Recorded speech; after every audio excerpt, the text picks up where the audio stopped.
Bagaimana pendapat Ustaz tentang pemimpin yang sekarang hanya berumbar janji dan sumpah palsu, yang sudah mengiming-imingkan para rakyatnya dan ternyata sekarang hanyalah sebuah angan-angan palsu? Hukuman berat, sumpah palsu, dusta, janji, bohong, ini semua luar biasa dosanya. Dalam hadis kata Nabi SAW, siapa yang diberikan amanah memimpin masyarakat, ya, kemudian dia meninggal dalam kondisi dia menipu rakyatnya, apa yang dia ucapin, diumbarin, ternyata tidak dijalankan, maka surga haram baginya. Hadis sahih itu. Jelas ancaman. Dalam hadisnya dikatakan dia pasti masuk neraka. Untuk apa? Untuk apa semua ini? Untuk dapat jabatan.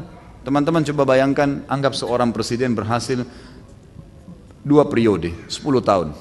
Baik, berlalulah 10 tahun. Seperti apa yang dia inginkan dengan umbar janjinya segala. Setelah selesai 10 tahun, dapat apa?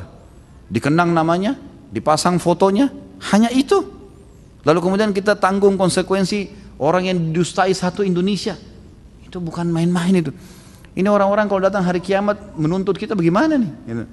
Satu orang aja sudah bisa habisin pahala kita, apalagi banyak orang. Bagaimana mereka tidak berpikir? Tentu itu pelanggaran ya, jelas-jelas itu. Dan ingat, mau dia pemimpin atau dia masyarakat biasa teman-teman, wallahi, saya bersumpah di masjid ini teman-teman, pasti konsekuensi hukumannya ada. Gak ada ceritanya dosa sekecil apapun tidak ada pembersihannya. Wallahi ada pembersihannya, pasti. Kalau bukan masyarakat yang hukum, nanti akan dihukum tuh. Nanti masalah sama istri, masalah sama anaknya, nanti ada penyakit, nanti ada macam-macam. Allah punya cara. Gak usah khawatir, gitu kan. Fir'aun, apa yang tidak dimiliki oleh Fir'aun? Menguasai setengah dunia, fisiknya sempurna, ngaku Tuhan, warganya, masyarakatnya mengatakan iya. Apa yang kurang gitu? Tapi sekarang cuma apa dikenang? Oh dulu ada namanya Fir'aun. Kisah-kisah tempat tinggalnya ada ya. Tapi apa yang didapatkan? Nol. Nggak ada apa-apa. Sekarang malah diancam dengan hukuman. Allah SWT memastikan siksa kubur, siksa akhirat berat.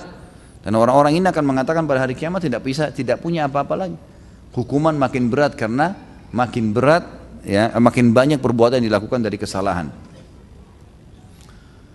Jika ada pemimpin yang ketika kampanye bersumpah dengan janji-janji, ketika menjabat tidak menepati janjinya, bagaimana sikap kita? Sedangkan kita tidak boleh melakukan demonstrasi untuk menuntut janji dari pemimpin ketika kampanye. Sabar, sabar saja. Waktu akan datang.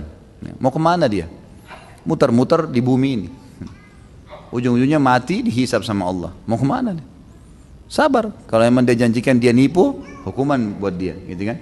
Dan kita sedang terzalimi, kita punya hak untuk mendoakan. Kita punya hak nanti akan mendapatkan pahalanya hari kiamat. Jawaban saya itu.